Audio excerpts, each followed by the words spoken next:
Hola, ¿qué tal? Esto es Debate. Yo soy Alexandra Ames y estamos aquí con Paola Benza y David Rivera a través de Sudaca, Perú, para comentar las noticias más importantes del día.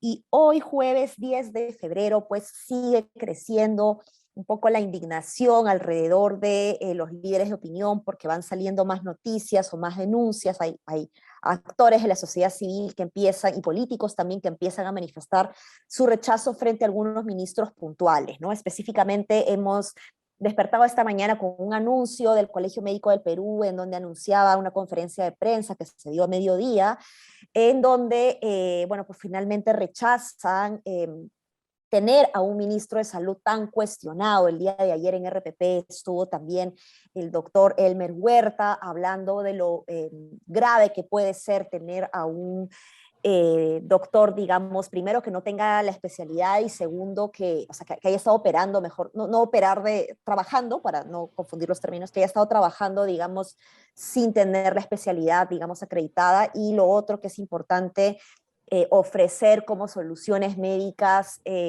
cosas que no están evidenciadas por la ciencia, ¿no? Esto es un caso importante. Creo que el ministro de Salud tiene un punto cuando dice que no todo es COVID, pero creo que esa frase no fue muy afortunada, que digamos. Creo que genera más desconfianza en vez de generar calma. Creo que es importante que se piense, como él ha dicho, en la atención a otras enfermedades que de alguna u otra manera han quedado un poquito de lado, digamos, frente al foco que era importante y que sigue siendo importante respecto al COVID, pero la expresión pues no es muy positiva, y se han visto además videos de él en donde tampoco se muestra muy amigo de las vacunas, que digamos, ¿no? Bajo ese escenario, como les digo, hay diversas denuncias que van saliendo. Y bueno, del día de hoy, de hecho, Sudaca hace poquito acaba de sacar una investigación importante acerca de la relación que tiene este ministro con Cerrón, y que nos ayudaría a explicar por qué está ahí, ¿no? No sé si empezamos contigo, Paolo, para que nos cuentes un poquito más sobre esta nota que ha sacado Sudaca. Sí, lo que intentamos demostrar en la nota, hablando con prensa de Junín y políticos de Junín, es que el ministro de Salud está ahí, está donde está porque es un chupamedias de Cerrón. No hay otra razón. Es un doctor al que Cerrón le dio trabajo en el gobierno, cuando estuvo en el gobierno regional de Junín, 2 veces. Se afilió al partido, la segunda vez ya era afiliado al partido cuando al movimiento regional entonces, ¿no? Cuando le da trabajo. Y además tiene unas actitudes, pues, no sé, pues lo recuerdan en una radio, porque en una radio de Satipo, porque se fue de Chanchamayo hasta Satipo viajando en carro, una radio a la que nunca le invitaron solo para defender un capricho de Cerrón, que fue paralizar el hospital de Satipo por un cambio de categoría que hasta, por eso es que hasta ahora no sale el hospital, ¿no? Bueno, por eso y otras cosas más, pero en general eso paralizó el hospital de Satipo y el tipo fue a defender el capricho de su jefe hasta la radio sin que nadie se lo pidiera, simplemente por puro, ¿cómo decirlo?, chupamedismo, ¿no? Entonces, es una cuota política en el Ministerio de Salud. Si ustedes preguntan, yo les diría que yo creo que sí deben darle en el Congreso el voto de confianza al gabinete Torres, pero deben censurar inmediatamente al ministro de Salud. Y el ministro de Salud y el ministro de Transportes. Felizmente, como estábamos comentando antes de entrar, ya se está moviendo la moción de censura contra el ministro de Transportes. La ha firmado, acabo de ver en Twitter que Carlos Anderson ha dicho que la va a firmar. Eh, Seguro va a ser el único de Podemos que la va a firmar, no sé, veamos. Eh, y creo que esos son los ministros que hay que bajarse por el bien del país hoy, ya no hablando en términos estratégicos, sino por el bien del país. El ministro de Transportes y el ministro de Salud. Esos dos son los blancos claves. El Congreso no debería demorar y debería bajárselos ya. Ya lo hizo con el ministro de Educación. Y el Congreso tiene que bajarse, ministros. Estamos al mes 7, no hay que olvidarnos. Porque Carlos Anderson también dice en su Twitter que votaría, si es que se presenta hoy una moción de vacancia, a favor, sin dudas ni murmuraciones.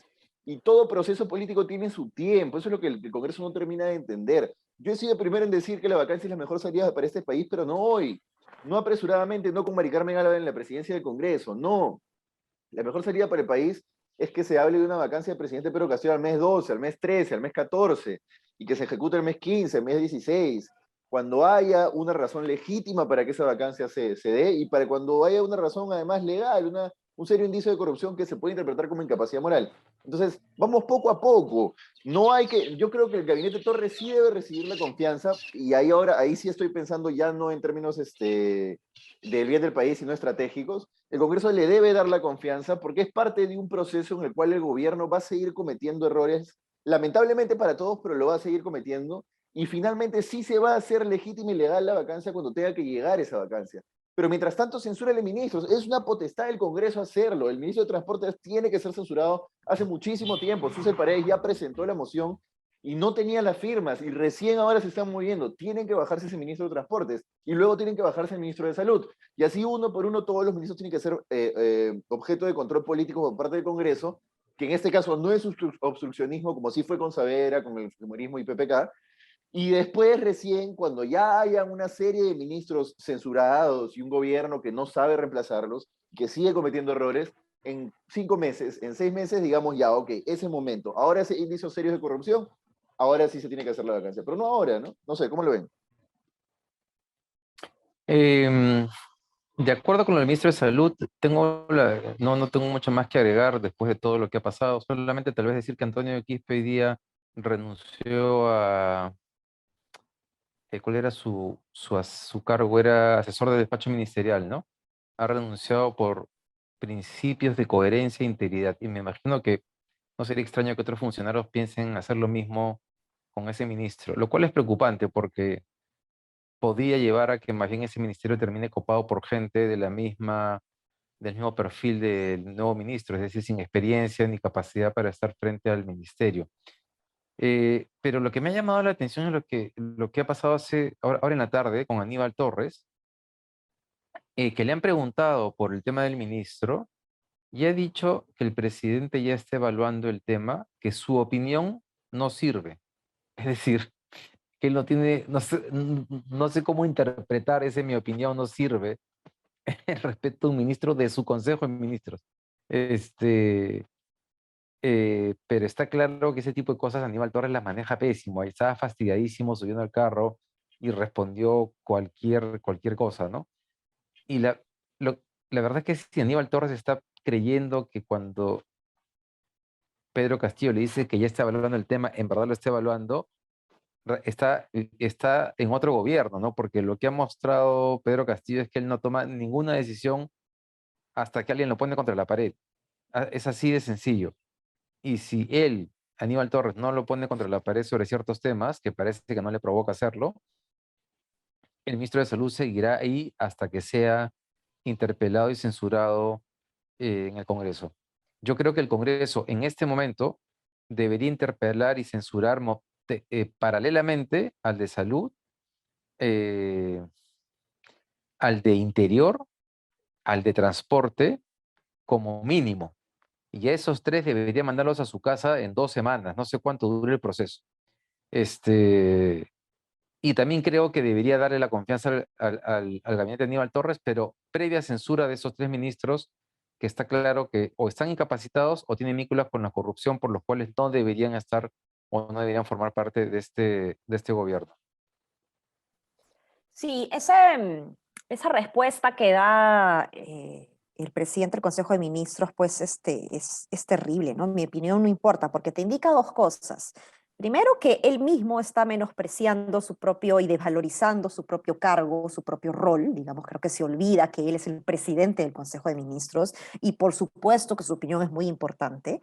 Y segundo, porque al decir eso nos está diciendo entre líneas, a mí no me importa. A mí no me importa si se va o se queda, ¿no? O sea, para él no es una cuestión importante tener a un ministro de ese perfil en la cartera de salud, ¿no? Entonces, eh, realmente muy cuestionable y muy preocupante estas formas, digamos, que nos revelan, digamos, intenciones oscuras, ¿no? O intenciones, pues, que no ayudan realmente a reformular, digamos, lo importante en la gestión pública y eso a mí, la verdad, me saca de mis casillas, ¿no?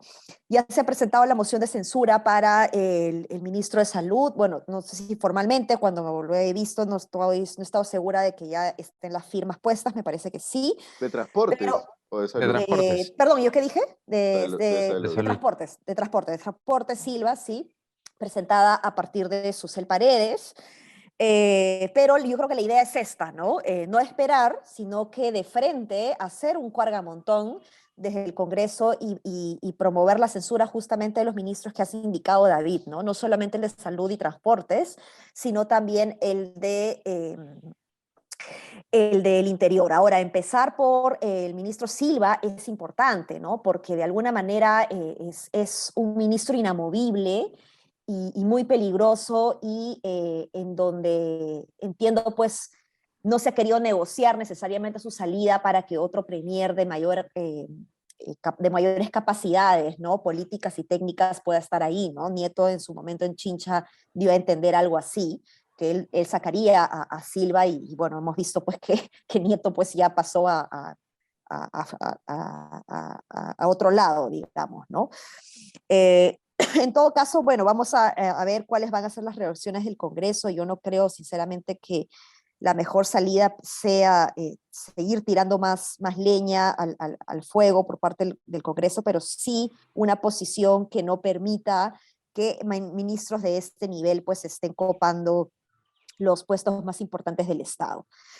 Eh, Pasemos a otro tema porque mientras está la amenaza, bueno, no sé si llamarlo amenaza, el anuncio, digamos, de las Bambas de que el 20 de febrero van a paralizar si es que la operación, si es que siguen los bloqueos, de manera paralela a eso se ha anunciado además la compra de Yanacocha por parte de Newmont.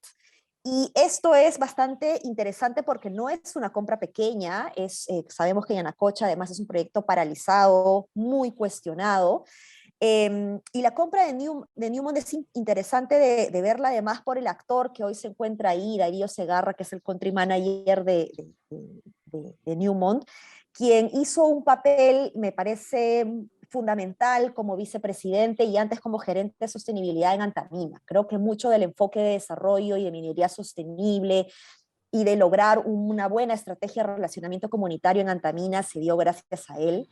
Él es además un exfuncionario de la antigua minera Yanacocha, digamos, cuando se dieron todos estos problemas, entonces conoce además la zona, conoce el territorio, y resulta importante mencionar que se dio una compra de esta envergadura frente a una mina tan problemática como esta, digamos, en un tiempo en donde las cosas no necesariamente están muy tranquilas, digamos, para la inversión privada, ¿no? Entonces, es un punto interesante para comentar. No sé si tienen comentarios sobre eso.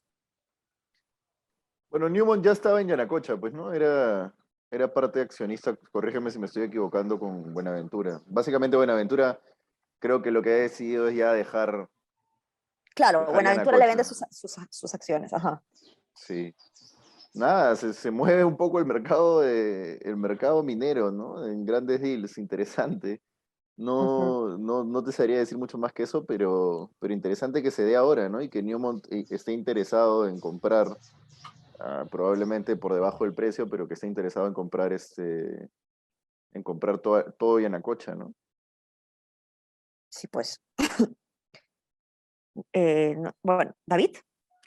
Bueno, perdón, se metió una llamada y me estaba cortando la conversación. No, solo quería decir que sí, efectivamente ha comprado una parte que lo que está paralizado es Conga, pero Yanacocha es una mina en operación Sí. que le asegura un flujo de caja a Newmont con la compra.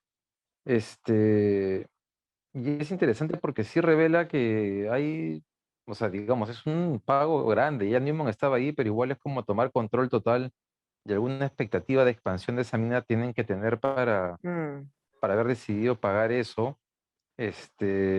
Además, me imagino que en línea con lo que contabas de Darío, debe haber alguna expectativa de poder revertir esta animadversión que Yanacocha ha construido en el tiempo, pero que ha consolidado tanto, ¿no? A mí me sorprende realmente la decisión porque hasta donde sabemos, Yanacocha es una mina que estaba o sea, que su producción está en decrecimiento porque las reservas se están agotando. Entonces, eso quiere decir que hay expectativas en otras minas, una de ellas es Conga, me imagino, pero creen entonces que pueden revertir esta mala imagen que ha construido la minera, no solamente en Cajamarca, sino en otras partes del Perú. Ojalá que puedan, ¿no? Ojalá que puedan hacerlo. Sí, pues interesante esto. Interesante. En fin, pasamos a otro tema, y es esta denuncia que ha saltado del Defensor del Pueblo. Como saben, el Defensor del Pueblo ha venido expresando una serie de opiniones políticas respecto a la necesidad de que el presidente Castillo dé un paso al costado. Y ahora lo que vemos es una denuncia respecto a una de las empresas o una empresa del Defensor del Pueblo donde él es socio, que ha contratado con el Estado. Y como sabemos, pues esto está prohibido, ¿no? Entonces, mi opinión aquí es que yo no creo que particularmente él directamente haya tenido que ver con la contratación, que esto haya sido una contratación dirigida, digamos. No, claro. No creo que vaya por ahí, pero es el defensor del pueblo y creo que él sabe perfectamente como alto funcionario del Estado que no puede pues seguir siendo socio de una empresa que sabe que cuyos socios quieren seguir contratando con el Estado, ¿no? Entonces es un error garrafal que no se le debería pasar a alguien de la talla, digamos, del defensor del pueblo, ¿no? No sé cómo ven ustedes esta noticia. Sí, pues el defensor del pueblo tiene esta necesidad de ser y parecer, ¿no? Y bueno, el defensor del pueblo hace tiempo que ya perdió el favor de los centros, digamos, ¿no? De los progres. Entonces, peor aún, yo creo que finalmente, como dices tú, Ale, no creo que haya sido algo que él haya gestionado, pero así es la vida, pues, ¿no? O sea, lamentablemente no podía hacerlo y según lo que he leído hasta el momento, no tengo profundidad en el análisis total del caso, pero según lo que he leído hasta el momento lo ha hecho. Entonces ya está, pues así es la vida, ¿no? Lo siento, hermano. Tiene que haber sanción y punto. Sobre todo porque Es es el ra- defensor. Sí, Su y además, papel es su papel es ser correcto, ¿me entiendes? exacto, exacto. Y además es raro porque, o sea, además de ser defensor del pueblo, que ya eso en sí mismo es un problemón para defender algo así, él antes de ser defensor del pueblo es una persona muy familiarizada con el marco legal, jurídico, vinculado al Estado, contrataciones, opinaba en medios. Entonces, Sí. no es que no sabía, le ha llegado, me imagino, pero le ha llegado altamente. Es rarísimo, Sí. la verdad. Y, sí, Me ha sorprendido. y como acá justo antes de entrar al podcast, mientras almuerzo, yo veo la doctora Polo de Caso Cerrado y justo le decía a una de los participantes, le decía, you should have known, ¿no? Debiste haber sabido, debió haber sabido, si no sabía, debió haber sabido, era su rol, ¿no? Oye, y una cosita que no hemos comentado, ¿vieron la entrevista de Vizcarra con Del Rincón? Con Fernando del Rincón. Uy, me olvidé. Dice No, que, yo tampoco dice la que le vi, fue, cuenta. le fue bastante bien y el tipo le ha dado palo a Castillo, ¿no? Yo creo que Vizcarra es un actor político que en este país donde todos los actores políticos se reciclan y donde ya no hay Alan García, etcétera, podría capitalizar. ¿Ah? Vizcarra es un tipo Es un que conchudo ante todo. es un conchudo, sale a la prensa y te dice tres cosas que él sabe que son mentiras, pero te las dice. Ya tiene esa vena política y tiene todavía muchos fieles seguidores a pesar de todo. ¿Ah? Más que lo de la acusación de corrupción, yo creo que lo que le pegó fue lo de vacunarse en secreto. Pero al final eso se puede, Exacto. eso se puede revertir. En fin, vamos a ver, pero yo creo que Vizcarra sí puede capitalizar. Está ahora dormido, pero creo que puede capitalizar. Veamos. Oye, Ahora está hablando de intenta. Dale, dale, Dale. dale. No, cierra tú porque yo después voy a cambiar de tema. No, una cosa sobre el defensor del pueblo que deberíamos hablar es, si es que, porque ya venció su mandato, ¿no? Si creemos que el Congreso en este contexto debería elegir al nuevo defensor del pueblo o quién debería asumir temporalmente el cargo de ser el caso, me queda la duda. Y sobre Vizcarra, yo sí creo que tiene problemas serios, a pesar que comparto lo que dice Pablo de que hay gente que todavía le tiene algún tipo de ley. Sí. este, creo que le saltarían al cuello un montón de sectores y con una cosa muy delicada como la de las vacunas que le costaría mucho políticamente, ¿no? Entonces es muy fácil culparlo de que no había nada cuando se fue en términos de vacunas, además. Sí, eso es Eso, verdad. Ale, dale. Lo manejó muy mal. Una cosa chiquita, ¿no? Que es, yo creo que hay suficientes indicios como para decir que él, o para hablar seriamente de su presunta corrupción en el tema de Lavallato. Entonces creo que eso debería ser incluso más fuerte que el tema de las vacunas, pero por alguna razón a la gente le importa más el tema de las vacunas. Eso. Sí, pues no, yo lo que quería decir es que hablando de entrevistas de expresidentes, ayer también Chincha entrevistó a Sagasti, no sé si vieron la entrevista, fue una buena entrevista, hablando un poquito de lo que le costó a la gestión de Sagasti conseguir las vacunas, ¿no? Las primeras vacunas. Em, y nada, pues, o sea, creo que ha quedado muy, muy bien Sagasti, concentrándose un poco en ese esfuerzo, ¿no? Y ha dado un poco la reflexión, digamos, de que lo que necesitan ahora los actores políticos es mirar al bien común, ¿no? No tenemos necesariamente en la oposición una capacidad constructiva para salir de esta crisis en la que nos encontramos, ¿no? Entonces es muy complicado. Sin embargo, personas que encuentran algunos puntos en común, digamos que pueden ser muy distintas, son Vania Thaís y Valdemar Cerrón. En los caviares, digamos, tenemos el poder, digamos, de unir a los polos. Y vemos que Vania Thaís va a tener un Twitter Space, o mejor dicho, el proyecto Libertad en Twitter está promocionando que hoy va a tener una entrevista Vania Thaís con Valdemar Cerrón a las 8 de la noche. Yo me lo voy a perder porque voy a estar en clases, pero el tema es sobre la autonomía universitaria, ¿no? Vemos que ahí, pues, en estos polos, pues, se encuentra justamente este afán por ser contrarreformista, ¿no? ¿Cómo ven ustedes esta entrevista? ¿La van a ver o no?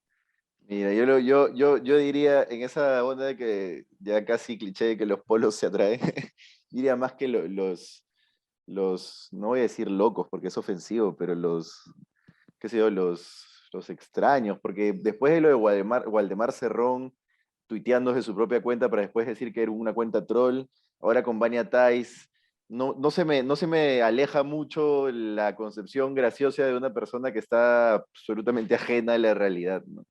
Yo hice una broma con lo de Waldemar que se estaba fumando un porro con Vladimir Cerrón y había dicho, bueno, vamos a armar la joda en Twitter. Yo creo que exactamente lo mismo hace la derecha, la DBA a la que pertenece Vania Tais. En fin, eso. Sí, pues. No, en realidad no lo voy a ver. Solo me hace acordar cuando Vania Tais publicó un tweet que lo comentamos, de hecho, sobre que podrán decirte lo que quieran de Cerrón, esto, pero es un gran líder. Sí, pues. Entonces ahí hay una concepción de, ¿no? De ser vertical, ser autoritario, es ser un buen líder. Y a pesar de tener esa concepción, se cree ella la portadora o el ejemplo de la libertad, o sea, que es increíble porque es todo lo contrario. Y Cerrón, que se llena la boca diciendo que se llena la boca sobre un montón de cosas que han fallado en el Perú, en el Estado, y de pronto viene y recomienda a este ministro de Salud, pues es un payaso, ¿no? Son un par de payasos, Vania Thaís y Vladimir Cerrón, y son lo más peligroso que puede, o sea, que puede haber en el Perú, más peligroso que Pedro Castillo todavía. Los dos, ¿ah? Sí, pues. Sí, pues. Bueno, con eso nos quedamos. Ha sido un podcast, un episodio interesante con todas estas noticias. Vamos a ver qué nos espera el día de mañana, a ver si hay más denuncias contra estos ministros y qué le espera a estos ministros que yo creo que su fecha de caducidad se va adelantando cada vez más. Eso es todo. Nos vemos. Un abrazo. Chao, chao. Hasta mañana. Chao.